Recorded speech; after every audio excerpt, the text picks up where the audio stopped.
Do not stand at my grave and weep. I am not there. I do not sleep.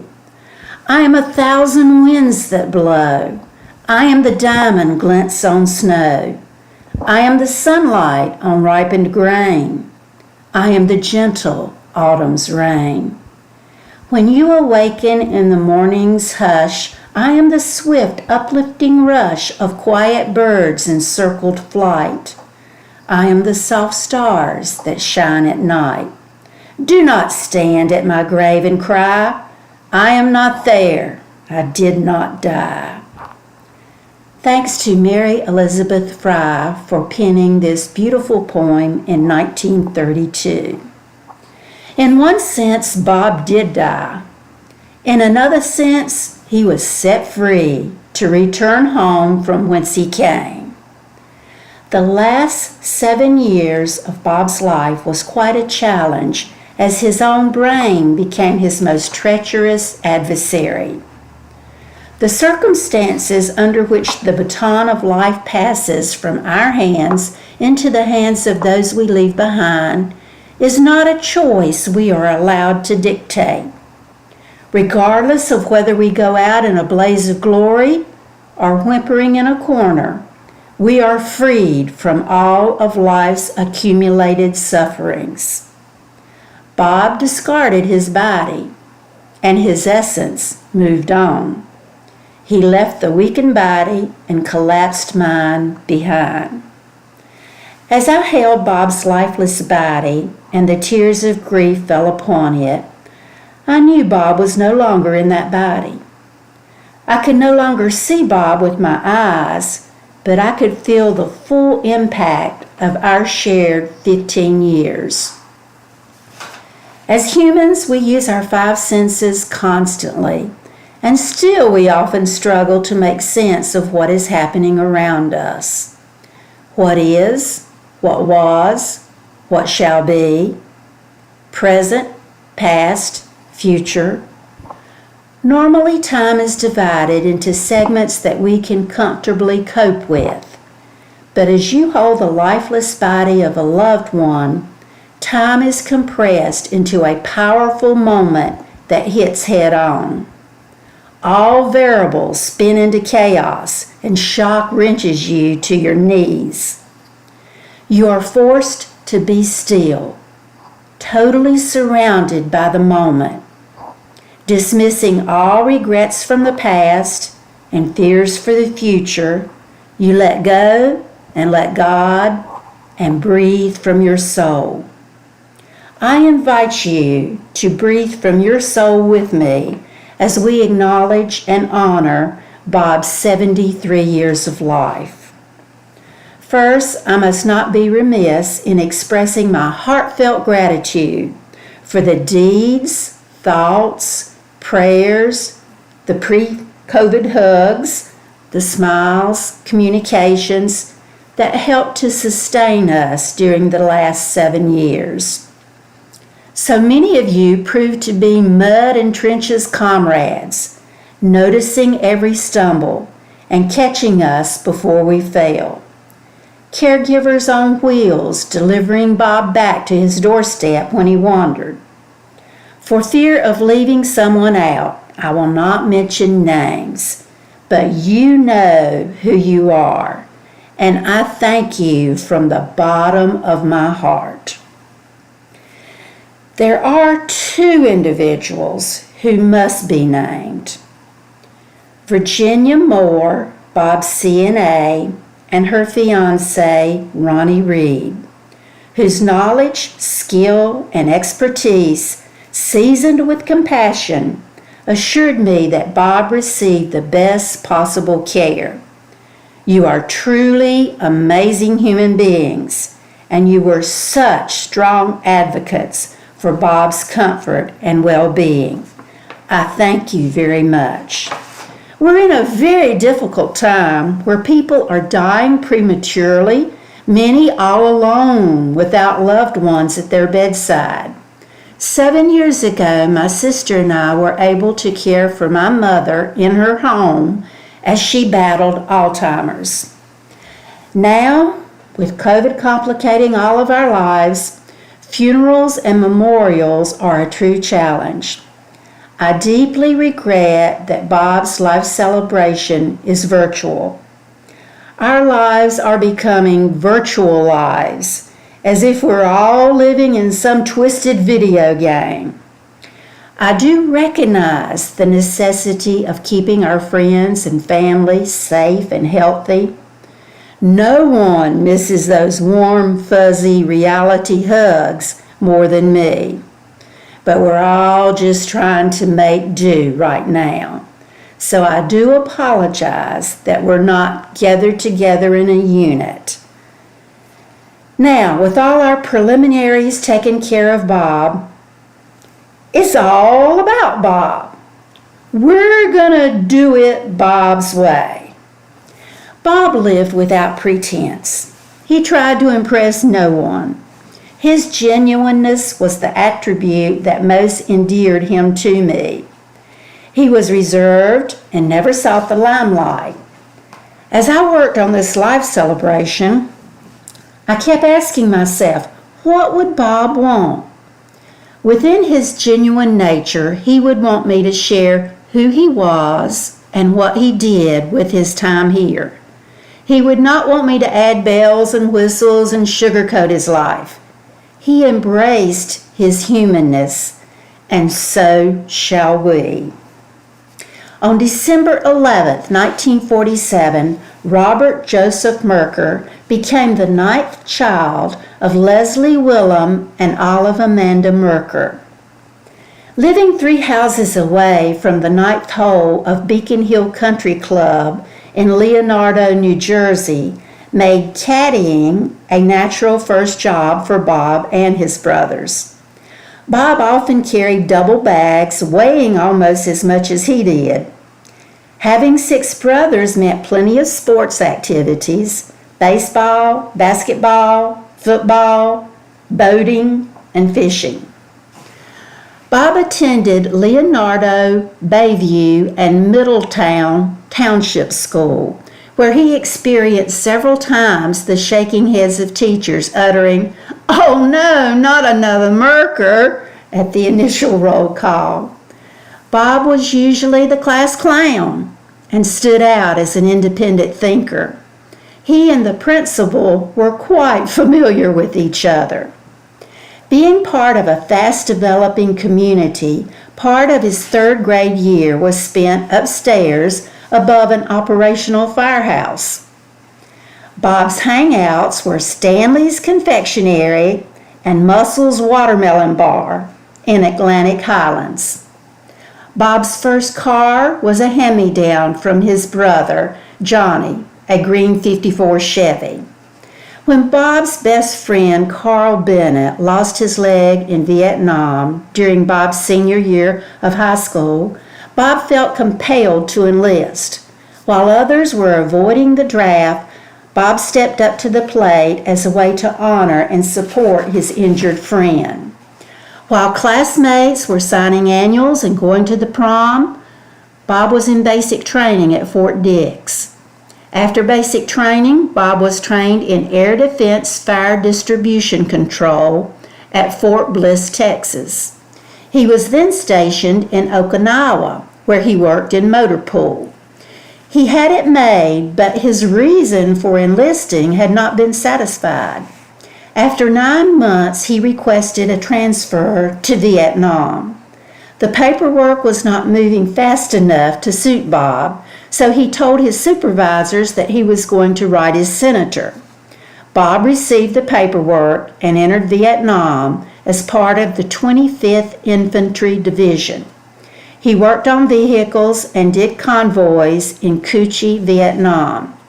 After serving 5 months in Cu Chi, Bob received word that his father was nearing death, and he was given orders to return home.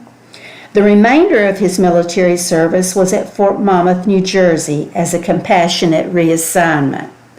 Bob started his career in wastewater management at Monmouth Consolidated, where he progressed to maintenance supervisor. He then became a field representative for BFI Industries. When Bob wasn't working, he was caring for his aging mother and flirting with a waitress at a local restaurant. He started putting in some hours as a cook at the restaurant and decided to make that pretty little waitress, Elizabeth Francis, his wife. Unfortunately, wandering hearts resulted in a short marriage. While still in New Jersey, a lovely lady by the name of Dorothy caught Bob's eye and stole his heart. He took her under wing with her 3 children, and Bob got an instant triple dose of fatherhood. Bob was pleased with his move to North Carolina in 1986 with Dorothy and her 3 children. Bob thought all was going well until one Friday when he returned home from working out of town to his log cabin on Gold Mine Road to find Dorothy and the kids gone, along with most of his furniture.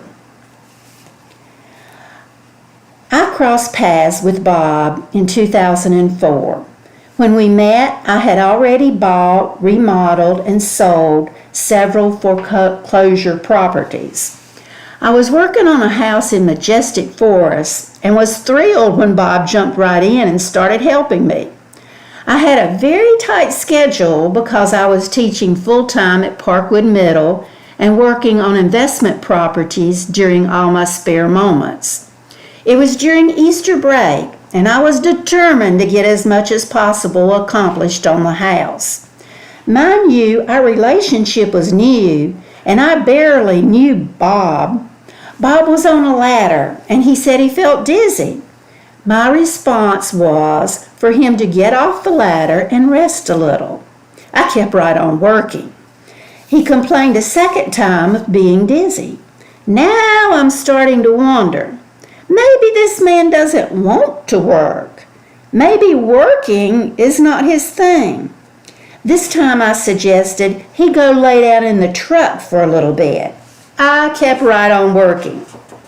When Bob approached me the 3rd time, saying he really didn't feel good, I did not mask my irritation very well when I asked him if he wanted me to stop working and take him to the emergency room. When his reply was yes, he finally had my attention.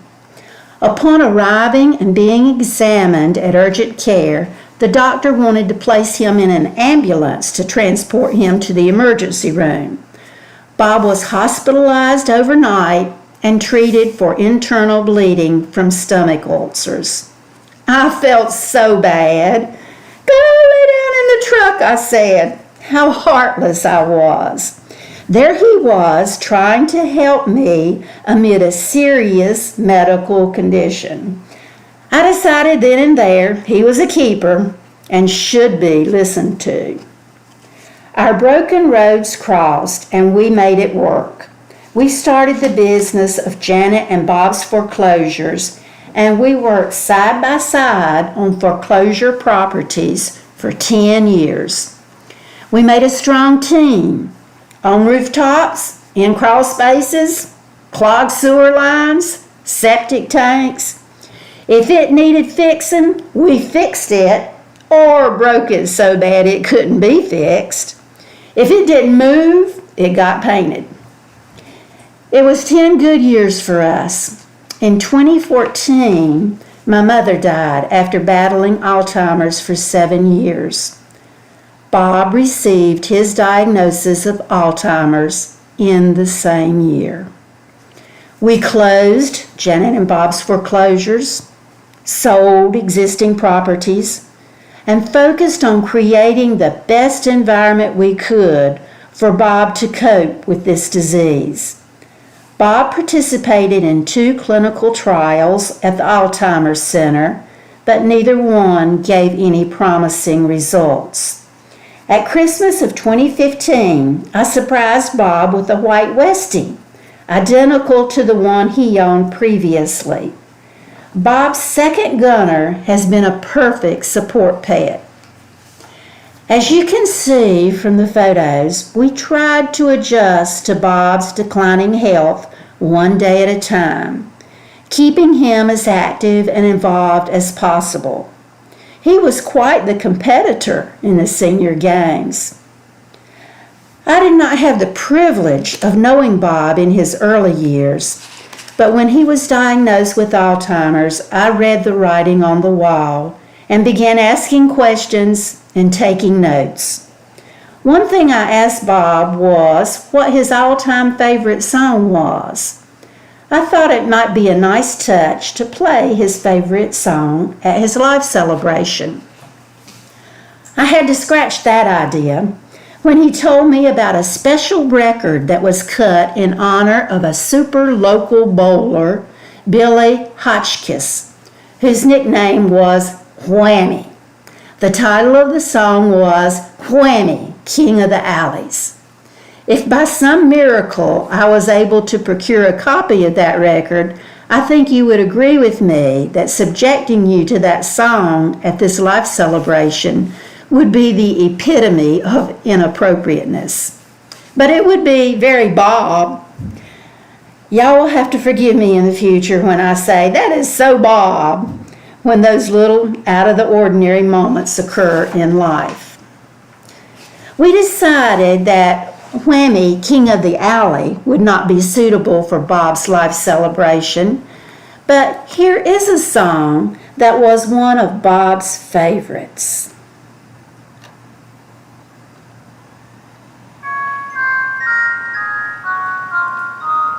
You saw me crying in the chapel. The tears I shed were tears of joy. I know the meaning of contentment. I am happy with the Lord. Just a plain and simple chapel where all good people go to pray. I prayed the Lord that I'll grow stronger as I live from day to day.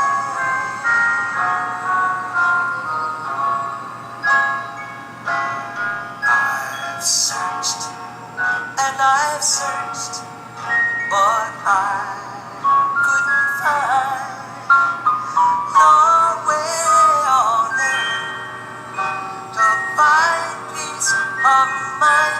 Just a plain and simple chapel where people are of one accord. Yes, we gather in the chapel just to sing and praise the Lord.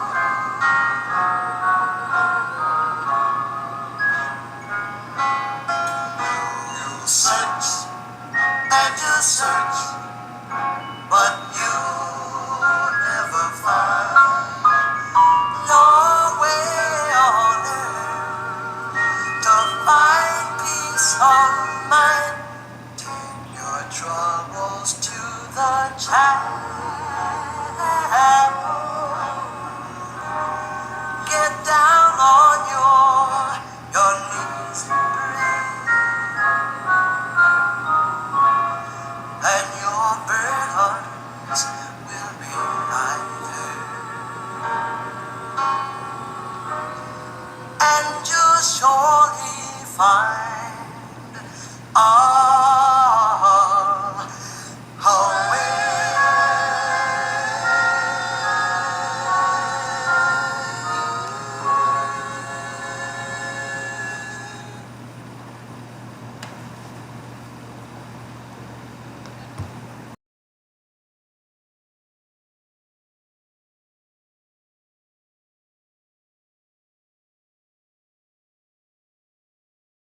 Fire. Ready, fire.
President of the United States, the United States Army, and a grateful nation. Please accept this flag as a symbol of our appreciation for your loved one's honorable and faithful service.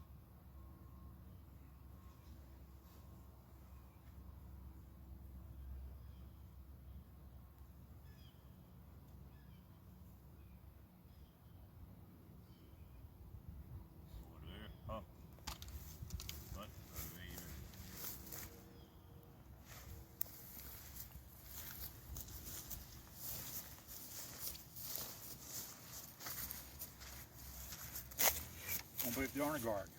That's what you do with this card. The 3-round volley you heard. First round, duty.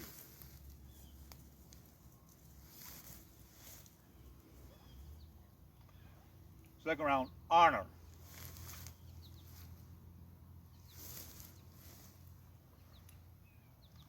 Third round, country.